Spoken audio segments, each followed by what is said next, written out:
Bienvenue chers auditeurs, vous écoutez TechLex, votre podcast qui parle de l'actualité des TIC sous l'angle du droit au Sénégal et dans le monde.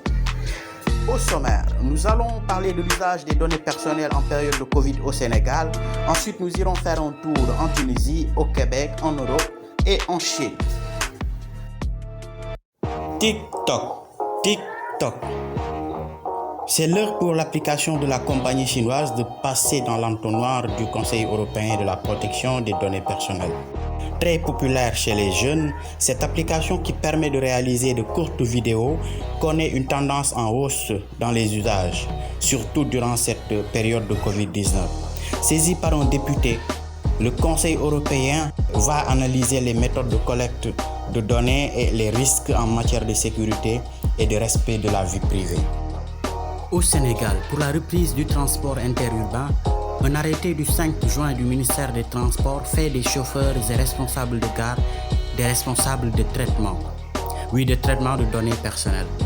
En effet, ces derniers sont chargés de recueillir des infos sur les voyageurs, à savoir nom, prénom, numéro de la carte nationale d'identité, numéro de téléphone, adresse et destination des voyageurs. Et ce n'est pas tout. Il faut également recueillir les noms et prénoms, numéro de téléphone, adresse de la personne à contacter en cas de danger.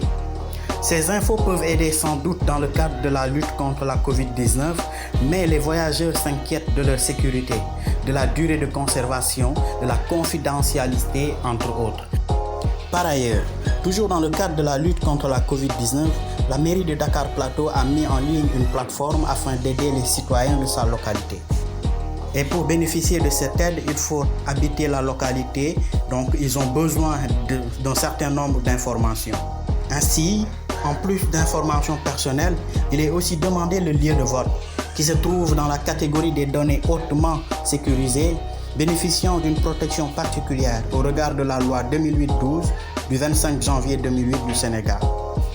En effet, au regard de la finalité visée, il est excessif de demander le lieu de vote parce que non pertinent. Le principe de la collecte minimum exige qu'on se limite aux données pertinentes en adéquation avec la finalité. C'est ainsi que des habitants de la localité ont saisi la CDP, Commission de protection des données personnelles.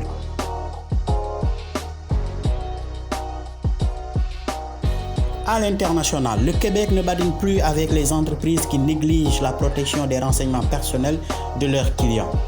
En effet, la ministre de la Justice Sonia Lebel a déposé un projet de loi qui permettra d'imposer des amendes pouvant aller jusqu'à 25 millions de dollars ou jusqu'à 4% du chiffre d'affaires mondial de l'entreprise si le montant est plus élevé.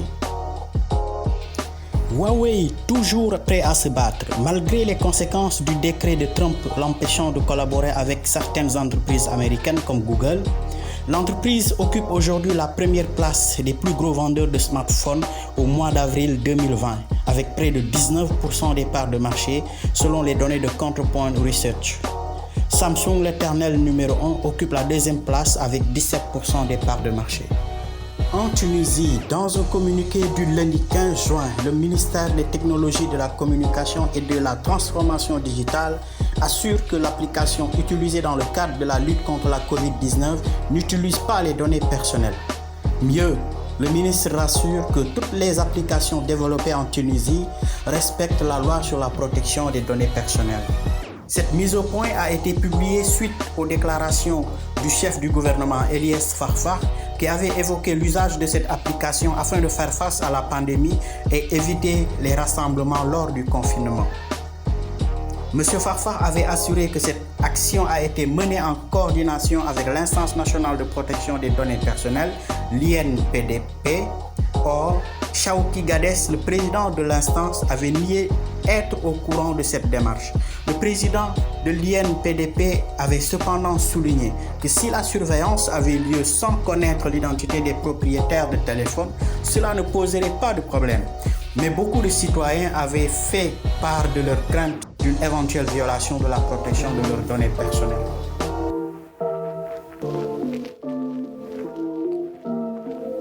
Et c'était tout pour ce numéro de TechLex. Nous vous donnons rendez-vous la semaine prochaine pour un autre numéro. D'ici là, prenez soin de vous et de vos proches. Et surtout, n'hésitez pas à tirer le maximum de profit de l'usage des technologies. technologies de l'information et de la communication. Bye bye et à bientôt.